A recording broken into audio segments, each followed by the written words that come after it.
আসসালামু আলাইকুম রহমতুল্লাহি অবরকাতুহু। সম্মানিত দর্শক, ভারতের রাজনীতিতে চাণক্য নীতির যে প্রভাব, এটি আপনারা সবাই কম বেশি জানেন। প্রাচীন ভারতের অন্যতম রাজনীতিবিদ, কিংবদন্তির মহাজ্ঞানী এবং পৃথিবীর সর্বকালের রাজনীতির ইতিহাসে যেটিকে মহাগ্রন্থ বলা হয়, সেটি হলো অর্থশাস্ত্র। এটির রচয়িতা কৌটিল্য, যার আর এক নাম চাণক্য। খ্রিস্টের জন্মের প্রায় ২২০০ বছর, অর্থাৎ ২০০ বছর আগে বা ২৫০ বছর আগে প্রাচীন ভারতে একটা বিশাল সাম্রাজ্য প্রতিষ্ঠিত হয়েছিল। চন্দ্রগুপ্ত মৌর্য নামে একজন সম্রাট, যিনি এটি প্রতিষ্ঠা করেছিলেন। তো চন্দ্রগুপ্ত মৌর্যের যে রাজবংশ, এটি মৌর্য সাম্রাজ্য। এবং ভারতবর্ষের ইতিহাসে ৫,০০০ বছরের ইতিহাসে ইউনিফাইড ভারত বলতে সর্ববৃহৎ যে রাষ্ট্র কায়েম হয়েছিল এবং যে রাষ্ট্রটি দীর্ঘকাল ধরে ভারতের যে ভারতীয় আধিপত্যবাদ এটা বজায় রেখেছিল। সে রাষ্ট্রে সুশাসন ছিল, সে রাষ্ট্রের শক্তিমত্তা ছিল, সে রাষ্ট্রের ধনসম্পদ ছিল। এবং এই রাষ্ট্রে কম করে হলেও ৩ জন, যাকে বলা হয় সম্রাটদের সম্রাট, রাজাধিরাজ, যারা পৃথিবী ইতিহাসে স্বর্ণাক্ষরে যাদের নাম লিখিত রয়েছে। চন্দ্রগুপ্ত মৌর্য, তার যে ছেলে বিন্দুসার এবং বিন্দুসারের ছেলে মহামতি অশোক। তো এই যে ডাইনিস্টি যিনি প্রতিষ্ঠা করেছিলেন যুগপৎভাবে একত্রে চন্দ্রগুপ্ত মৌর্যের সঙ্গে, প্রধানমন্ত্রী রূপে তিনিও পৃথিবীতে অমর হয়ে আছেন। তিনি হলেন কৌটিল্য বা চাণক্য। তো চাণক্যের যে নীতিসমূহ, কূটনীতিসমূহ, এটা আধুনিক যে রাষ্ট্রের অন্যতম শ্রেষ্ঠ মধ্যযুগীয় কূটনীতিবিদ ম্যাকিয়াভেলি, তার চাইতেও পৃথিবীতে মশহুর। এর কারণ হলো ম্যাকিয়াভেলি তার কূটনৈতিক কর্মকাণ্ডে যে নোংরামি ব্যবহার করেছেন, এজন্য বলা হয়ে থাকে যে ম্যাকিয়াভেলি যে তথ্য লিখেছেন তার প্রিন্স বইতে, ওই সময়টিতে তার উপর ইবলিস ভর করেছিল, অর্থাৎ ইবলিসের হাত দিয়ে এই জিনিসগুলো লেখা হয়েছে।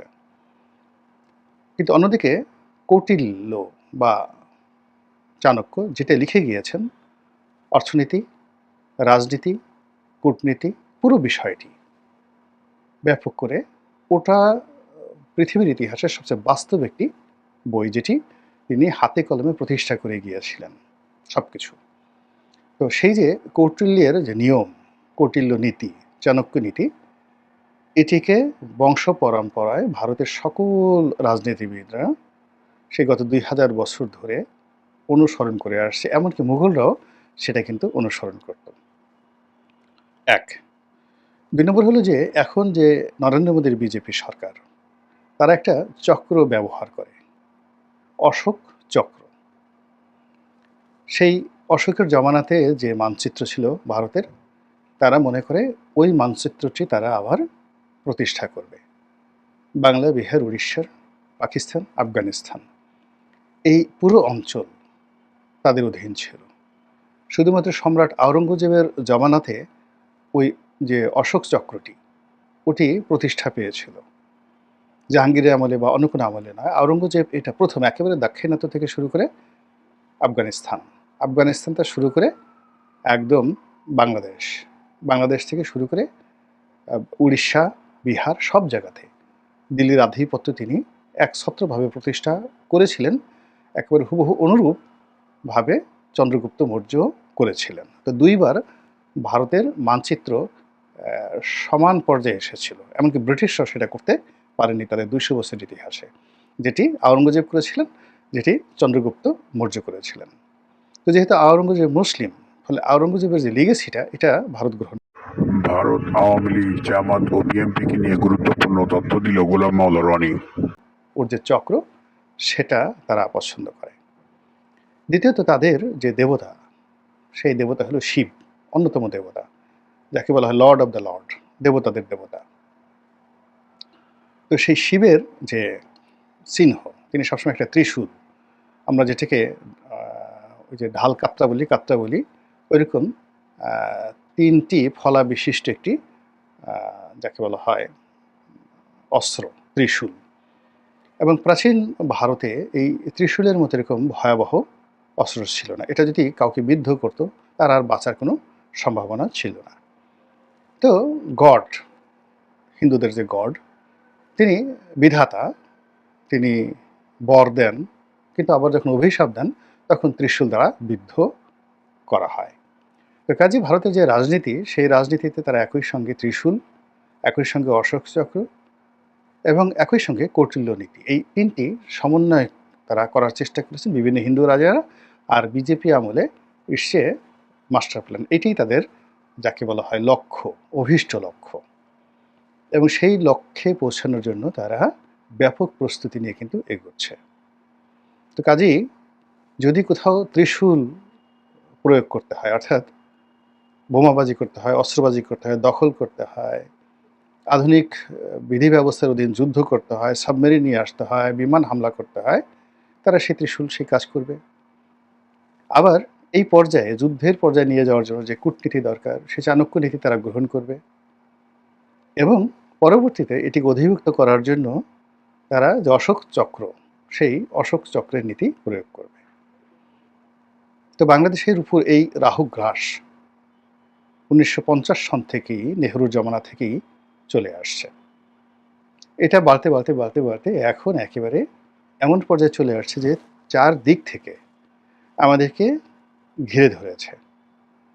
অর্থাৎ বঙ্গোপসাগরে পড়তে হবে, মরতে হবে, নাফ নদীতে মরতে হবে রোহিঙ্গাদের দ্বারা, অথবা আরাকান আর্মির দ্বারা, অথবা ভারতের আধিপত্য মেনে নিতে হবে, অথবা ভারতের যে সাম্রাজ্যবাদী নীতি, তার দ্বারা নিষ্পেষিত হয়ে একটা সিকিমের মতো একটা রাষ্ট্র হতে হবে। তো এইরকম একটি জালের মধ্যে বাংলাদেশ পড়ে গিয়েছে। আর আমরা ইচ্ছাই হোক অনিচ্ছাই হোক, আমরা বিভিন্ন সময়ে এই আমাদের যে নেতা এবং নেত্রী, যাদেরকে আমরা রাষ্ট্র ক্ষমতায় বসিয়েছি, তারা যখন ধীরে ধীরে ধীরে ধীরে নিজেরা ভারতের সেবা দাস হয়েছেন আর আমাদেরকে বিক্রি করে নিজেদের ক্ষমতা টিকিয়ে রেখেছে, আমরা অনেকে টের পেয়েছি, অনেকে বিরোধিতা করেছি, কিন্তু আমরা আসলে কার্যকর কোনো ব্যবস্থা নিতে পারিনি অ্যাজ এ সিটিজেন, নাগরিক হিসাবে। ফলে পুরো প্রক্রিয়াটি এখন আমাদের জন্য একটা বিস্ফোরা হয়ে দেখা দিয়েছে। তো তারই প্রেক্ষিতে যারা ক্ষমতায় ছিলেন এরশাদ জমানা থেকে আজ অবধি, সবাইকেই দিল্লির বন্ধু হতে হয়েছে, দিল্লির দাস হতে হয়েছে। এবং অতীতের সেই ধারাবাহিকতায় আগামীতে যারা ক্ষমতায় আসবেন, মোরালেস তাদেরকে এই দাসত্বের দস্তখত দিয়েই ক্ষমতায় আসতে হবে। ফলে দিল্লির ইচ্ছায় খানা, দিল্লির ইচ্ছায় পিনা, দিল্লির ইচ্ছায় ঘুমানো, দিল্লির ইচ্ছায় বিশ্রাম, বিনোদন সবই করতে হবে। সিনেমা দেখতে হবে হিন্দিতে, কথা বলতে হবে হিন্দিতে, ব্যবসা বাণিজ্য সব কিছু ভারতের সঙ্গে হতে হবে। তো সেই যে কালচার, সেই কালচারের যে পরকাশটা, সেই পরকাশটা আমরা এখন সমাজে দেখতে পাচ্ছি। যখন শেখ হাসিনার পতন হলো, আমরা একটা নতুন বাংলাদেশের স্বপ্ন দেখলাম সবাই, এবং সবাই ধরে নিয়েছে যে এই দেশে ভারতের আর কোনো অস্তিত্ব থাকবে না। কিন্তু আমার কেন জানি মনে হলো যে ওই সময়টিতে আগস্ট মাসেই, তখন থেকে আমি বলা শুরু করলাম যে না, সামনে যে রাজনীতির মেরুকরণ আসছে, সেই মেরুকরণে জামাতের সঙ্গে আওয়ামী লীগের একটা বন্ধুত্ব হওয়ার সম্ভাবনা রয়েছে। এই কথা বলার সঙ্গে সঙ্গে তো সবাই রাগ হয়ে গেল। ইসলামপন্থী লোকগুলো, জামাতপন্থী লোকগুলো, একই ধরনের কথা। তারা আমাকে দীর্ঘদিন ধরে জামাত বন্ধু হিসেবে মনে করতো। তো আমি এরকম একটা কথা বলে ফেললাম। এর ফলে কি হলো, যে যার মতো করে আমার ক্যারেক্টার অ্যাসাসিনেশন করার জন্য যা করা দরকার সবাই বলল। এখন যারা আমাকে গালাগালি করতেন, এখন তারাই জামাতকে গালাগালি করছেন যে জামাত এখন ভারতের বন্ধু হয়ে গেছে, এবং ভারতের লোকজন, রয়্যাল লোকজন নিয়ে, সন্তোষ শর্মাকে নিয়ে তারা বিভিন্ন অনুষ্ঠান করছেন। এটা আমার বক্তব্য নয়। আর যখনই আপনি ভারতের বন্ধু হবেন, সেক্ষেত্রে আপনাকে অবশ্যই অবশ্যই আওয়ামী লীগের সঙ্গে বন্ধুত্ব করতে হবে। তো জামাত যদি ভারত বন্ধু হয়, তাহলে সেক্ষেত্রে আওয়ামী লীগের সঙ্গে তার বন্ধুত্ব করতে হবে, যেটি আমি আগস্ট সেপ্টেম্বর মাসে বলেছিলাম বেশ কয়েকবার, তারপরে এখনো বলে যাচ্ছি। তারপরে আমার মনে হলো যে এখানে ভারত পরীক্ষা করছে, অর্থাৎ তারা টোপ দিচ্ছে, জামাতকে টোপ দিচ্ছে, বিএনপিকেও টোপ দিচ্ছে। দেওয়ার পর কোন দলটি এই টোপ গ্রহণ করে এবং কোন দলটি আগামীতে ক্ষমতা এসে তাদের পারপাস সবচেয়ে বেশি সার্ভ করতে পারে, এটার একটা পরীক্ষা এবং নিরীক্ষা তারা চালাচ্ছে। তো সেক্ষেত্রে যদি বিএনপি এই টোপ গেলে, তাহলে তো বিএনপির সঙ্গে আওয়ামী লীগের একটা সম্পর্ক হতে পারে বা হবে। এছাড়া তো ভারত তো আওয়ামী লীগকে তাদের ট্রাস্টওয়ার্দি, পরীক্ষিত, অর্থাৎ আওয়ামী লীগ এবং জাতীয় পার্টি, এটা তাদের একেবারে পরীক্ষিত বন্ধু। ফলে তাদের সেই বন্ধুকে নিরাপদে যারা রাখতে পারবে, পুনর্বাসন যারা করবে এবং তাদের নিরাপত্তা যারা দেবে, তাদেরকে ভারত ছাড় দেবে, এটাই বাস্তব। তো সেক্ষেত্রে প্রথমে তারা জামাতকে যদি টেস্ট কেসে নিয়ে থাকে, দ্বিতীয়ত তারা দেখলো যে না, শুধু জামাতকে হবে না, তারা এই একই টোপ সবাইকে দেবে, ছোট ছোট দলগুলোকে দেবে, তারপর বর্তমান অন্তর্বর্তীকালীন সরকারকে দেবে এবং যাকে বলা হয় বিএনপিকেও দেবে। তার প্রেক্ষিতে মাঠে একটা উত্তপ্ত পরিবেশ পরিস্থিতি তৈরি হবে এবং যারা চমৎকারভাবে এই বিষয়টি সামাল দিতে পারবে এবং নিজেদেরকে ভারত বন্ধু হিসেবে পরিচিত করতে পারবে, তাদের সঙ্গেই মূলত আওয়ামী লীগের একটা বন্ধন তৈরি করে একটা নতুন রাজনৈতিক ফিল্ড তৈরি হয়ে যাবে। তো এই যে কথাগুলো, এই কথাগুলো কিন্তু আমি বলে আসছি একেবারে প্রথম থেকে। আর এর ফলে কি হলো দেখুন, এখন যে অবস্থা তৈরি হয়ে গেছে, সেই অবস্থাতে ঘুরে ফিরে সব জায়গাতে আওয়ামী লীগ আসছে। আওয়ামী লীগ নিষিদ্ধ করতে হবে, এই কথা উচ্চারণ করার সঙ্গে সঙ্গেই একমুখে উচ্চারিত হচ্ছে, তো 10 মুখে বলছে না না না, এই কাজ করা যাবে না। ছাত্রলীগকে নিষিদ্ধ করিয়েছি, তাতে কি হয়েছে, আরও তো ক্ষতি হয়ে গেছে, ইত্যাদি ইত্যাদি। আওয়ামী লীগের মিছিল হচ্ছে, একে বলছে যে তুমি পারলে এখন মিছিল ঠেকাও, আমাদেরকে গালাগাল দিয়েছ, তো আমাদেরকে গালাগাল দেওয়ার ফলে আমরা এখন আর আওয়ামী লীগের সঙ্গে মারামারি করতে পারবো না, পারলে তোমরা ঠেকাও। ফলে আওয়ামী লীগের ঝটিকা মিছিল দিন দিন বড় হয়ে যাচ্ছে। এরপরে আওয়ামী লীগের কমিটি গঠন হবে, দেশের প্রতিনিধি হবে, প্রায় প্রতিদিনই দেশি এবং বিদেশি গণমাধ্যমে আওয়ামী লীগকে নিয়ে আলোচনা হচ্ছে। আওয়ামী লীগের বাংলাদেশের মুখপাত্র কে হবেন, কারা কারা আওয়ামী লীগের কমিটিতে থাকছেন। এখন দেখা গেল যে তারেক রহমান সাহেব প্রধানমন্ত্রী হবেন, জামাতের আমির উনি প্রধানমন্ত্রী হবেন। এই ধরনের যে কোনো খবরের চাইতে শেখ হাসিনা আওয়ামী লীগের সভানেত্রী আর সাধারণ সম্পাদক কে হবেন, বাংলাদেশের মধ্যে আব্দুল হামিদ হবেন নাকি সাবের হোসেন চৌধুরী হবেন নাকি গোলাম মওলা রনি হবেন, জাস্ট কথায় কথা। এই ধরনের একটা ফেক নিউজ যে কোনো লোক যদি ছেড়ে দেয় 3টা ছবি দিয়ে, সঙ্গে সঙ্গে দেখবেন যে ওটা ওই নিউজগুলোর সে ভাইরাল হয়ে গেছে। এবং এই যে আওয়ামী লীগকে নিয়ে যে একটা অবস্থা, সেই অবস্থাটা ভারতই তৈরি করে ফেলেছে সুকৌশলে সেই জুলাই আগস্ট বিপ্লবের পরে। আর এই ভারত বিরোধিতা যারা করেছে,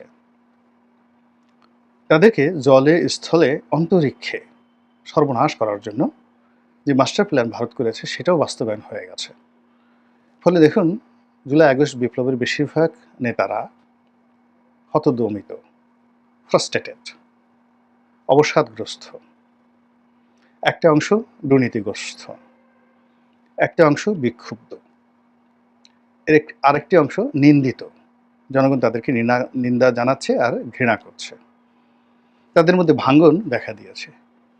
এই যে একটা শূন্যতা, মানে বিপ্লবের মধ্যে একটা প্রতি বিপ্লব ঘটানো, একটা শূন্যতা তৈরি করা, যারা রাষ্ট্র ক্ষমতায় রয়েছে তাদের মধ্যে একটা আতঙ্ক ঢুকিয়ে দিয়ে তাদেরকে ভারতমুখী করা।